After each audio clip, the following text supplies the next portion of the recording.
ஒரு ஆசிரியர் தங்களுடைய மாணவர்களுக்கு எவ்வாறு பாடங்களை நடத்த வேண்டும் என்பதை நன்கு அறிந்து கொண்ட பின்புதான்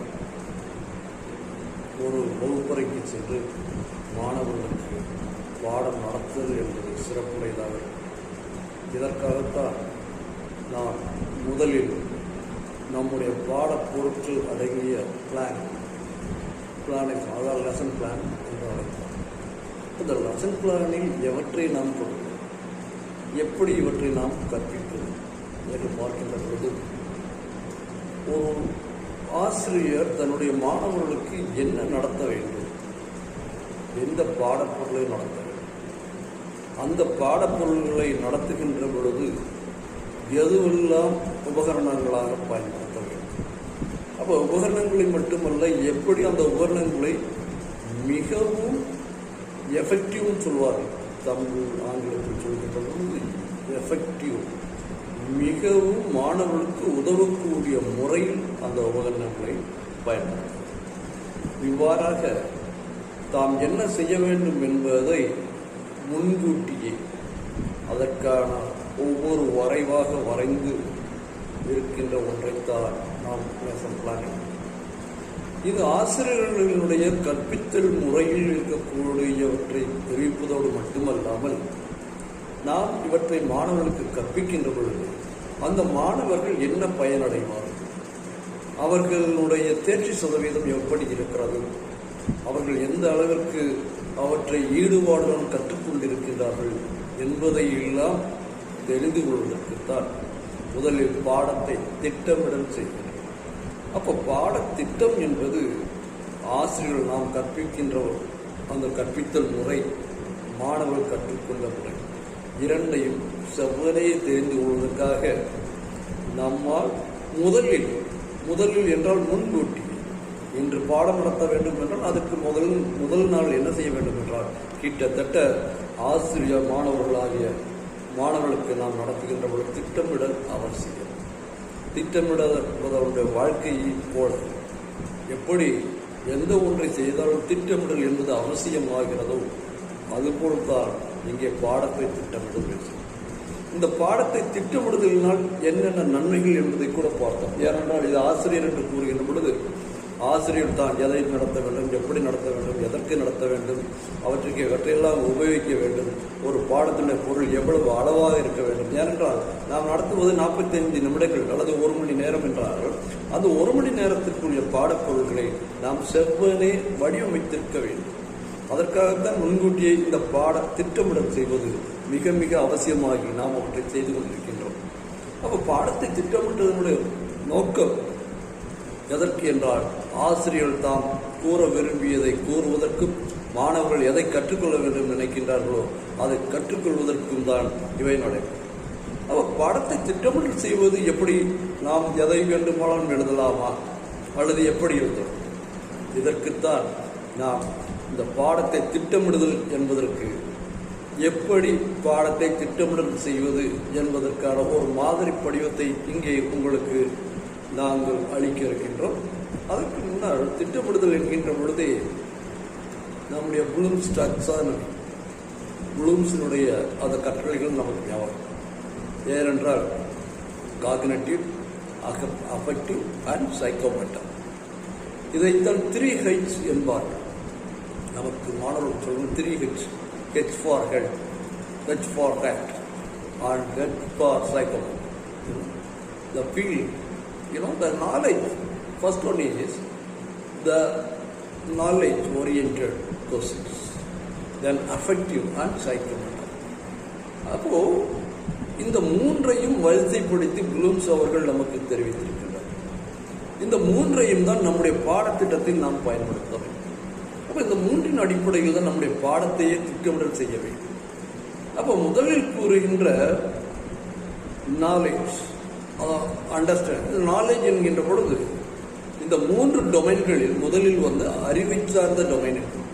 அப்போ அந்த அறிவு சார்ந்த டொமைனில் என்னெல்லாம் இருக்க வேண்டும் என்றால், ஒரு மாணவன் ஒரு பாடத்தை பற்றி முதலில் அறிந்திருக்க, நாலேஜ், அறிவு பெற்றிருக்க, நாலேஜ்.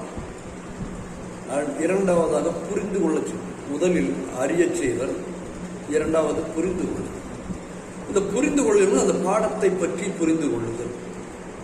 அதற்கடுத்து இந்த ஒரு குறிப்பிட்ட பாடத்தை நடத்துவதனால் அவர்களிடம் என்ன மாறுதல் ஏற்படுகிறது, திறன்கள் வளர்க்கின்றன அல்லது திறன்களை வளர்த்துக் கொள்கிறார் என்பதை, திறன்களை வளர்த்தல் என்பது மூன்றாவது படியாகவும், நான்காவது படியாக இவற்றை நம்முடைய வாழ்க்கையில் இதை சேர்க்க வேண்டும் என்பதற்காக அப்ளிகேஷன், அதுதான் இந்த பாடப்பொருளை அப்ளை செய்யும்.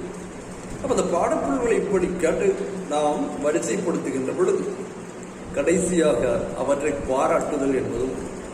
அப்போ இந்த 5 படிநிலைகள் தான் நாம் இங்கே நோக்கம் என்கிறோம். அப்போ ஒரு பாடப்பொருளை கற்பிப்பதற்கான நோக்கம் என்ன என்று பார்க்கின்ற பொழுது முதலில் வருவது அறிந்து கொள்ளுதல், இரண்டாவது வருவது புரிந்து கொள்ளுதல். இந்த அறிதலையும் புரிதலையும் நீங்கள் செய்கின்ற பொழுது மூன்றாவதாக திறன்களை வளர்க்கின்றீர்கள். அப்போ வளர்த்த திறன்களை நாம் நம்முடைய வாழ்க்கையில் பயன்படுத்தி பார்க்கின்றோம். அதுதான் அப்ளிகேஷன். அப்போ நம்முடைய வாழ்க்கையில் பயன்படுத்துகின்ற பொழுது அதனால் கிடைக்கின்ற ஒரு கிரெடிட், அதான் சொல்லுவாங்க பாராட்டுதல் என்பது அப்ரிசியேஷன். அப்போ இந்த 5ஐயும் தான் நாம் நோக்கங்களாக நம்முடைய பாடத்தை திட்டமிடலில் செய்ய வேண்டும். இதற்கு முன்னால் நம்முடைய பாட திட்டமிடுதலில் நாம் எவற்றை மேற்கொள்ள வேண்டும் என்றால் ஒரு பொதுவான ஒரு வழிமுறை.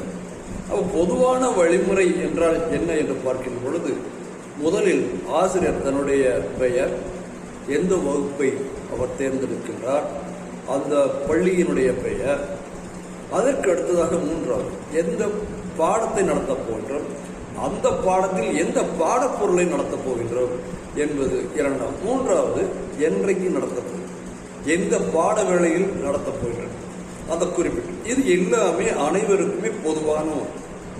நீங்கள் எந்த பாடங்களை எடுத்து உங்களுடைய பாடத்தை திட்டமிடல் செய்கின்றீர்களோ அவர்கள் அனைவருமே பின்பற்றக்கூடிய ஒன்றுதான் இந்த பாடத்தை திட்டமிடுதல் முதல். அடுத்து இரண்டாவதாக தான் நம்முடைய நோக்கங்கள். ஏனென்றால் நோக்கங்கள் என்ன? அப்போ இது மாணவர்கள் புரிந்து கொள்ளும்.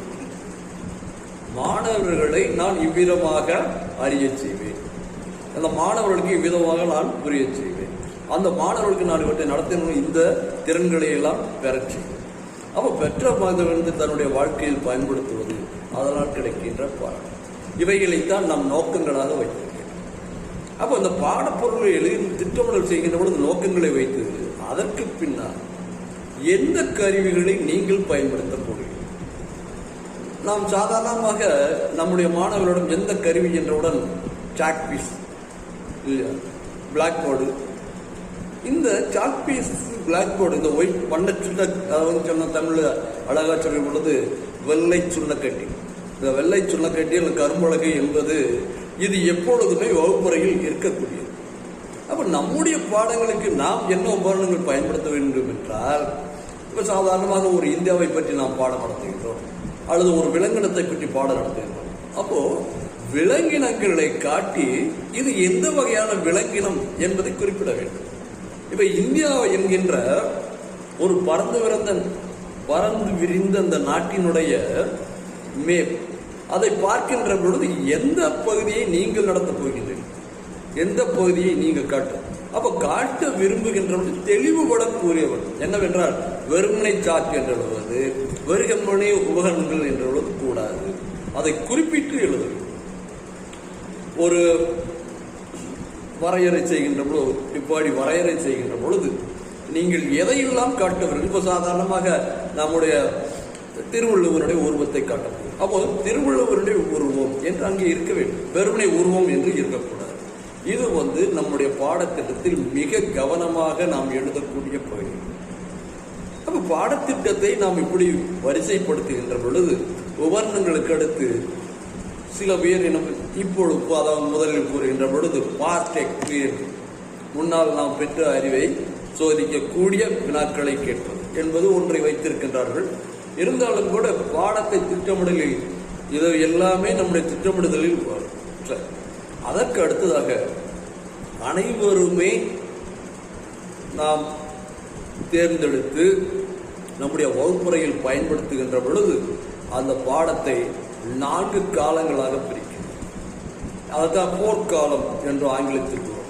அப்ப அந்த 4 காலங்களில் என்ன இருக்கு, எதுக்கு எடுத்த உடனே ஒரு பாடத்தை நாம் நடத்தப் போகின்றோம் என்றால் நமக்கு முன்னால் தெரிவது எது? அது பாடப்பொருள். அப்ப முதலில் கண்டென்ட், பாடப்பொருள் தான் இருக்க வேண்டும். பாடப்பொருள் இருக்க வேண்டும் என்பதற்காக அந்த புத்தகத்தில் இருக்கக்கூடிய அனைத்தையும் எழுதுவது அல்ல. ஏனென்றால் இது ஆசிரியர்களுக்கு உறுதுணையாக இருக்கக்கூடியது. அப்ப அந்த பாடத்தை திட்டமிடுகின்ற பொழுது அவர்களுடைய பாடப்பொருள்களை முழுமையாக கொடுக்க வேண்டும் என்பது அல்ல. அது எதற்கு என்றால், நாம் திட்டமிடுகின்றோம் இந்த மாதிரியான ஒரு கேள்வியை, அதாவது பாடங்களை மாணவன் புரிந்து கொள்ள வேண்டும் என்று என்ன செய்கின்றோம், அந்த பாட பொருளினை நமக்கு தேவையான விளக்குவதற்கு ஏற்றாற்போல் என்ன செய்கின்றோம், முதலில் எழுதுகின்றோம். அதுதான் கண்டென்ட். இரண்டாவதாக இவற்றில் எவற்றையெல்லாம் பயன்படுத்த போகிறோம், ஸ்பெசிபிகேஷன் சொல்லும். அதுக்கு அந்த கூறுகள், அதாவது நோக்கக்கூறுகள், தமிழில் சொல்கின்ற பொழுது நோக்கக்கூறுகள். இங்கே பாடத்தை நீங்கள் என்னவெல்லாம் நடத்துகின்றீர்களோ அதற்கு என்ன விளைவு இங்கே ஏற்படுகிறது. இப்ப சாதாரணமாக பாடத்தை முதலில் நடத்துகின்ற பொழுது முதலாக மாணவனிடம் கேள்வி, எப்படி கேள்வி கேட்பது? இது பாடத்தை ஒட்டிய கேள்விகளாக இருக்க வேண்டும். சாதாரணமாக இந்தியாவினுடைய விடுதலை போர் என்கின்ற பொழுது நாம் சில கேள்விகளை கேட்கின்ற மாணவர்கள். என்ன கேள்விகளை கேட்கிறோம்? நம்முடைய இந்தியா எப்பொழுது சுதந்திரம் அடைந்தது? அப்ப நம்முடைய இந்தியா எப்பொழுது சுதந்திரம் அடைந்தது என்ற கேள்வியை கேட்கின்ற பொழுது இது ஏற்கனவே அந்த மாணவன் கற்ற ஒரு பாடம். அப்ப எளிதாக என்ன செய்கின்றன, இந்தியா 1947ஆம் ஆண்டு இந்தியா சுதந்திரம் பெற்றது. அப்ப நாம் நடத்துகின்ற பாடம் இந்தியாவினுடைய சுதந்திர போராட்டம். அப்ப இந்தியாவினுடைய சுதந்திர போராட்டம் நடத்துகின்ற பொழுது இது மாணவர்களிடம் கேட்ட கேள்வியானது நாம் நடத்துகின்ற பாடப்பொருளில் அமைந்ததாக இருக்க வேண்டும்.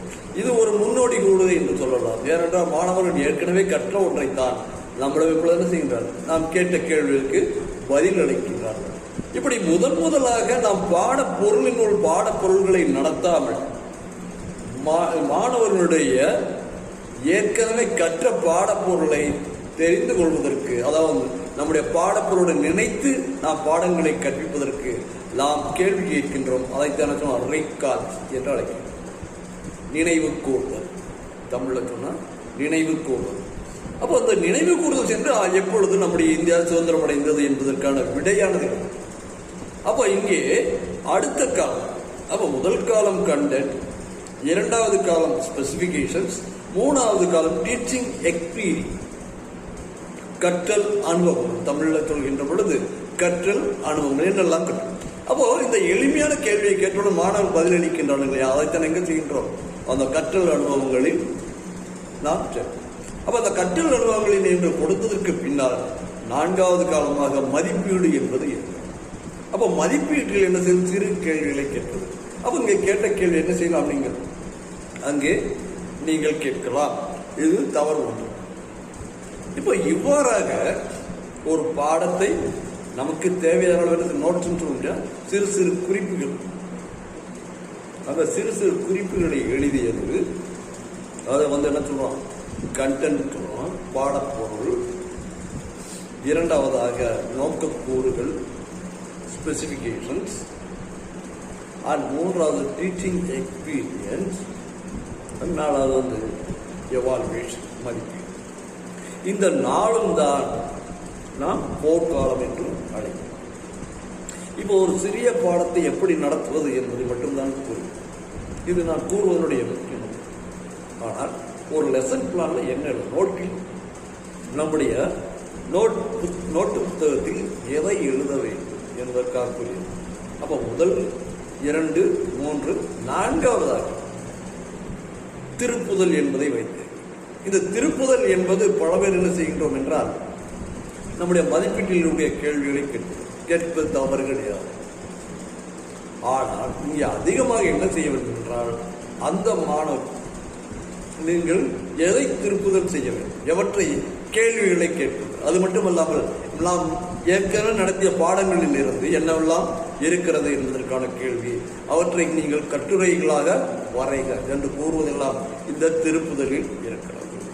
அதாவது மதிப்பீடு என்பது அது ஒரு புறம் இருந்தாலும் கூட இதில் திருப்புதல். இந்த திருப்புதலுக்கு பின்னால் இந்த ஆசிரியனுடைய கையொப்பம் என்பது, ஆசிரியனுடைய கையொப்பம் வலது பக்கம் இடது பக்கம்.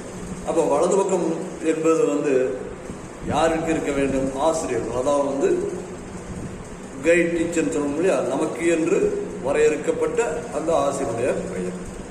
இடது பக்கம் நீங்கள் உங்களுடைய கையொப்பம். அப்ப இந்த 2 கையொப்பங்களை உடையதாக நம்முடைய பாடத்திட்டங்களை உங்களுடைய பாட புத்தக நோட்டில் எழுத வேண்டும். இதுதான் இந்த நாம் நடத்துவதற்கான இந்த பாட பொருளை, பாடப்பொருள் மட்டுமல்ல, இந்த பாடங்களை திட்டமிடுகின்றோம். அப்ப திட்டமிடுதல் செய்கின்ற பொழுது எப்படி திருப்புதல் நடக்கிறது என்றால், முதலில் எல்லோரும் அனைத்து பாடப்பிரிவுகளுடையவர்கள் அனைவருமே மேற்கொள்ளக்கூடிய ஒன்று. முதலில் அதுதான் ஆசிரியருடைய பெயர். ஆசிரியருடைய பெயர் என்றால் இவர்கள் பயிற்சி ஆசிரியருடைய பெயர், அதற்கு பயிற்சி கைடினுடைய பெயர், அந்த பள்ளி, அதுக்கப்புறம் எந்த பாடம், எவ்வளவு அழகு எடுத்துக்கிறீங்க, எவ்வளவு எந்த நாளில் நடத்த போறீங்க, எவ்வளவு மணி நேரம், மணித்துளிகள் எவ்வளவு, எந்த பாட வேளையில பாடங்களை, இது காமன் பொதுவான. அதுக்கு அடுத்து 2வதாக நாம் எதை செய்கின்றோம்? நோக்கங்களை வரையறுக்கிறோம். அப்ப நோக்கங்களை வரையறுக்கின்ற பொழுது இந்த 5 இருக்க வேண்டும் என்று கூறும். அதாவது அறிவு சார்ந்த ஒன்று, நாலேஜ், அண்டர்ஸ்டாண்ட், புரிந்து கொள்ளுதல் ஒன்று. 3, புரிந்து கொண்டவற்றை நாம் செய்ய வேண்டும், திறன்களை வளர்க்க வேண்டும், அதாவது ஸ்கில் டெவலப்மெண்ட். அப்படின்னு 3. அடுத்து 4வதாக திறன்களை வளர்த்த திறனை நம்முடைய வாழ்க்கையில் பயன்படுகிறோம். இது அப்ளிகேஷன். இவற்றையெல்லாம் செய்தால் உங்களுக்கு பாராட்டுதல் என்பது கிடைக்கும். அதனால அப்ரிசியேஷன். இது எல்லோரும் பொதுவாக இருக்க வேண்டும். அனைவருடைய பாடங்களை திட்டமிட செய்யணும். இது மிக மிக அவசியமாக இருக்கிறது. அதற்கு அடுத்துதான் எந்த உபகரணங்களை நீங்கள் பயன்படுத்த போகின்றீர்கள், அதை ஒரு தலைப்பாக எடுத்திருக்கின்றோம். உபகரணம். அது இந்த உபகரணங்கள் எவை என்ற பெயரை குறிப்பிட்டு எழுத வேண்டும்.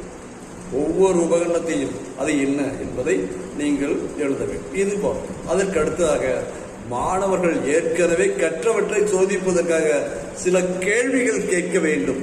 ஆனால் இது முதலில் கூறப்பட்டது. ஆனால் இப்பொழுது அது தேவையில்லை. அது எங்கே வந்து விடுகிறது? நம்முடைய பாடப்பொருள்களை நாம் நடத்துகின்ற பொழுது அங்கே வந்து விடுகிறது. அப்போ பாடப்பொருள்களை நடத்துகின்ற பொழுது முதலில் ஒரு பாடத்தை எடுத்த உடனே, இன்றைக்கு நாங்கள் சில மாணவ ஆசிரியர்கள் கற்பிக்கின்ற பொழுது, ஆசிரியர்கள் கற்பிக்கின்ற பொழுதே நாம் இன்றைக்கு இந்த பாடம் பார்க்கிறோம், அவ்வாறு கூறக்கூடாது.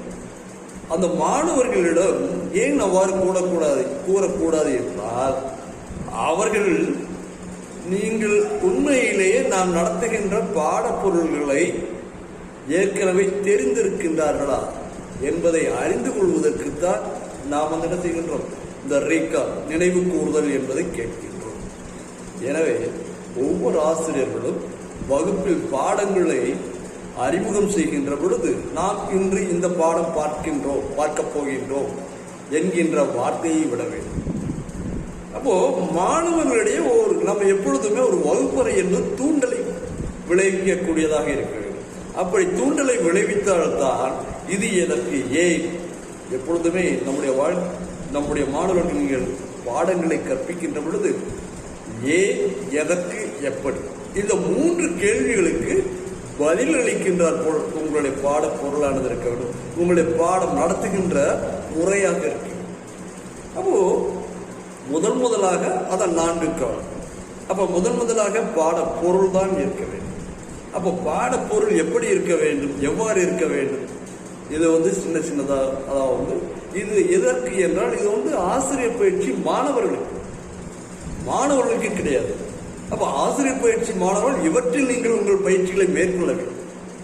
அப்ப சிறிதாக, அதை சொல்லுவோம், குறிப்பு எடுத்து குறிப்பாகத்தான் இருக்கிறது.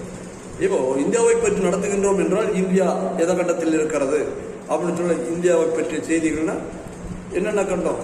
இந்தியா கண்டம் ஆசிய கண்டம், மக்கள் இந்தியாவினுடைய அதே மாதிரி நம்முடைய தேச தந்தை இல்லையா, தேச தந்தை என்று அழைக்கப்படுகிற காந்திஜி, இப்படி சில பேர்களை குறிப்பிடுவது எதற்கு அவரை பற்றி நீங்கள் சொல்ல வேண்டும்.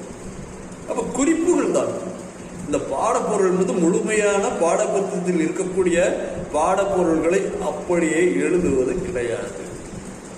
இது எதற்கு என்றால் குறிப்பு. அந்த சிறு சிறு குறிப்புகளை வைத்துக் கொண்டு ஆசிரியர்கள் அவற்றினை பற்றி பாடங்களை. அப்ப முதலில் அந்த மாணவரிடம் நாம் என்ன கேட்கின்றோம்? எந்த வகுப்புல படிக்கின்ற கேட்கிறது. என்ன பண்ணணும்? அதுவும் இல்லாம நம்ம ஆசிரியர் என்ன செய்யக்கூட போனோம்னு நான் இன்னைக்கு இந்த பாடம் நடத்துறேன்னு சொல்லணும். அப்போ நம்முடைய மனதில் இந்தியாவை பற்றி நடத்த வேண்டும், இந்தியாவுடைய சுதந்திரத்தை பற்றி நடத்த வேண்டும். ஓகே, அப்ப இந்தியாவை பற்றி நடக்க வேண்டும் என்றால் நாம் இன்னொரு கேள்வி கூட கேட்கிறோம். என்ன கேள்வி என்றால், தம்பி நீ வசிக்கின்ற நாடு, இதில் 2 பொருளா இருக்கணும். நீங்கள் வசிக்கின்ற நாடு என்றால் உடனே தமிழ்நாடு என்கிறோம் இல்லையா? ஆனால் நாம் எதிர்பார்ப்பது என்ன? இந்தியா என்பது வர வேண்டும். அப்ப மாணவர்களிடம் கேட்டவுடன், தம்பி உன்னுடைய நாடு எது? அவனுக்கு ஒருவேளை மாணவர்கள் தவறுதலாக தமிழ்நாடு என்று கூறினார்கள். ஆனால் அவர்களிடம் கூற வேண்டும், தம்பி தமிழ்நாடு, நீ தமிழ்நாடு என்ற நாடு என்னும் தமிழ்நாடு என்பது தவறுதலாக புரிந்திருக்கின்றது. இன்னும் கூட நாம் வாழுகின்ற தேசம். இப்படி கேள்விகள் நமக்கு மாணவர்களிடமிருந்து ஒரு சரியான பதில் வரவில்லை என்றால் அவர்களிடமிருந்து, அவர்கள் வாயிலிருந்து என்ன செய்ய வேண்டும்? சரியான ஒன்றை நமக்கு தெரிவிக்க வேண்டும் இல்லை? அதற்காக என்ன மறுபடியும் அந்த கேள்வியே வினாக்களை மீண்டும் மாற்றுகின்றோம். நம்முடைய தேசம் இது, இல்லது நீ வசிக்கும் தேசமே சொல்லுவோம். அதே மாதிரி நீ வசிக்கின்ற மாநிலத்தின் பெயர். இந்த 2க்கும் உள்ள வேறுபாட்டை நாம் தெரிந்து கொள்வதற்காக, அந்த மாணவர்கள் புரிந்து கொள்வதற்காக என்ன செய்கின்றோம்? முதலாக கேள்விகளை கேட்டு உங்கள் பாடங்களை துவக்க வேண்டும். அதுக்கு அடுத்து டீச்சிங் எக்ஸ்பீரியன்ஸ். இங்க என்ன எழுதுறது? ஒரு மாணவனுக்கு நீங்க என்ன கற்றுக்கொண்டிருக்கின்றீர்கள்? அப்ப ஆசிரியர் மாணவர்களுக்கு எதை பற்றி விளக்குகின்றார்? இந்தியாவின் சுதந்திரத்தை பற்றி விளக்கும் என்பது எங்கே இருக்கணும்? டீச்சிங் எக்ஸ்பீரியன்ஸ், அதாவது கற்றல் அனுபவங்களில் இருக்கிறது. அடுத்து 3வது மதிப்பீடு. இந்த மதிப்பீட்டில் எப்படி கேள்வி? இந்தியா எப்பொழுது சுதந்திரம் கேட்கும். இப்படி ஒரு பாடத்தை திட்டமிடுகின்ற பொழுது இவற்றை எல்லாம் நம்முடைய மனதில் இருத்திக் கொள்ள வேண்டும். மனதில் இருத்திக் கொண்டு அந்த பாடங்களை நாம் வரைய வேண்டும். இதுதான் இந்த பாடப்பொருளுடைய 4 காலம். அதற்கு அடுத்ததாக நாம் சொன்னோம், திருப்புதல் என்பது மிக மிக அவசியம். இந்த திருப்புதல் இல்லாமல் நீங்கள் எந்த ஒரு பாடங்களையும் முடிக்கக்கூடாது. பாடங்களுடைய முடிவில் நீங்கள் எவற்றையெல்லாம் நடத்தினீர்களோ அவர்களை பற்றிய செய்திகளை நீங்கள் கேள்வி, அவற்றை பற்றிய கேள்விகளை கேள்வி. அதற்கு அடுத்ததாக நீங்கள் நாளை அவர்கள் என்ன செய்ய வேண்டும் என்பதை ஒப்படைப்புகளாக கொடுக்கும். அப்ப அந்த ஒப்படைப்புகள் செய்கின்ற பொழுது நாளை செய்திருக்கின்றார்கள் என்பதை முதலில் ஆசிரியர்கள் என்ன செய்ய வேண்டும்? வந்தவுடன் தெரிந்து கொள்ள வேண்டும். அதற்கு அடுத்ததாக நாம் சொல்லும்போது வலதுகை பக்கம், இடதுகை பக்கம். வலதுகை பக்கம் ஆசிரியனுடைய பெயர், இடதுகை பக்கம் அதை யார் பாடம் நடத்துகின்றீர்களோ அந்த ஆசிரியர். அப்ப கைட் டீச்சர் அண்ட் தென் இந்த பக்கம் யார்? ஸ்டூடெண்ட் என்பதுதான் இந்த பாடத்தை திட்டமிடல் செய்கிறது. ஓரளவுக்கு புரிந்திருக்கின்றது. ஒவ்வொரு ஆசிரியர் பெருமக்களும் இம்முறையை கடைபிடித்தார் உண்மையிலேயே மாணவர்களுக்கு நாம் எதை கற்றுத்தர விரும்பினோம் அவற்றை முழுமையாக கற்றுக் கொடுக்க முடியும். அதற்காக சில பேரிடம் கேட்கலாம், அதாவது இந்த பாடத்தை ஏன் திட்டமிடவில்லை என்றால் நீங்கள் எந்த பாடத்தை நடத்தப் போகிறீர்கள் என்பது உங்களுக்கும் தெரியாது, மாணவர்களுக்கும் தெரியாது. ஏனென்றால் இந்த கோவிட்-19 பார்க்கின்ற பொழுது, இந்த லாக்டவுனில் பார்க்கின்ற பொழுது, நாம் ஒரு பாடத்தை இந்தியாவினுடைய சுதந்திரத்தை பற்றி நடத்துகின்ற பொழுது அதே இந்த கோவிட்-19 சுதந்திரமடைந்து இந்தியாவில் மக்கள் எப்படி வாழ்ந்தார்கள், ஏதாவது இது மாதிரியான இயற்கை இடர்பாடுகள் ஏற்பட்டதா என்று சில கேள்விகளை அதிகமாக நம்முடைய பாடப்பொருளில் இருந்து விலகி செல்லக்கூடாது. ஒரு பாடப்பொருள் எடுக்க வேண்டும்னா அவற்றின் முழுமையானவற்றை நாம் கற்பிக்க வேண்டும். அப்ப முழுமையானவற்றை கற்பித்தால் மட்டும்தான் மாணவர்கள் எல்லாவற்றையும் எளிதாக ஏற்றுக்கொள்வார்கள். எனவே ஒவ்வொரு ஆசிரியர் பெருமக்களும் இந்த வழிமுறைகளை கடைபிடித்து மாணவர்கள் அனைவரும் திறம்பட பாடங்களை திட்டமிடல் செய்வதற்கு நாம் உறுதுணையாக இருக்க வேண்டும் என்று கூறுவதோடு, இவ்விதமாக பாடங்களை நடத்துவது என்பது மாணவர்களுக்கு உற்சாகத்தை அளிக்கும். எனவே பேராசிரியர் பெருமக்கள், ஏனென்றால் இவற்றையெல்லாம் நமக்கு இவ்வளவு தூரம் செய்ய வேண்டும், இப்படி செய்ய வேண்டும் என்பது நம்முடைய மாண்புமை துணைவேந்தர் அவர்கள் தான் நாள்தோறும் கூட குறிப்பார்கள். பேராசிரியர்களை நீங்கள் எப்படி பாடத்தை நடத்துவது, என்ன செய்வது, ஏதாவது ஒரு வீடியோ போட்டால் நல்லா இருக்குமே அப்படின்னு சொல்லுவாங்க. அவர் சொன்னதனுடைய கருத்து என்னவென்றால், ஒரு மாணவனுக்கு கொடுக்கக்கூடிய பாடப்பொருள் தெளிவாக அவர்களுக்கு செல்ல வேண்டும். அப்ப தெளிவாக செல்லக்கூடிய வழிமுறைகள் என்ன? இந்த கோவிட்-19 பீரியடில் மாணவர்களும் ஆசிரியர்களும் என்ன செய்வதில்லை, நேரடியாக பேசிக்கொள்வது த்ரூ ஆன்லைன் மூலம். அப்ப த்ரூ ஆன்லைன் மூலமாக இருந்தாலும் பாடப்பொருளை செவ்வனே அவர்களுக்கு கொண்டு செல்ல வேண்டும். எனவே அதற்கு முறையாக இங்கே வரையப்பட்ட, இங்கே கூறப்பட்ட எல்லாவற்றையும் நாம் இணைந்து அல்லது அவற்றை கற்றுக்கொண்டு அவற்றிற்கு ஏற்றாற்போல் நாம் பாடங்களை நடத்துவோமே. ஆனால் உண்மையிலேயே மாணவர்கள் அனைவருமே ஒரு நல்ல பேராசிரியர்களாக வருவார்கள் என்பது நம்முடைய மாண்புமை துணைவேந்தருக்கு தெரிவிப்பதோடு, இதுபோல் அனைவருமே முயற்சிக்கலாம் என்கின்ற ஒரு சின்ன நட்பாசையுடன் உங்களிடமிருந்து விடைபெற்றுக் கொள்கிறேன். நன்றி, வணக்கம்.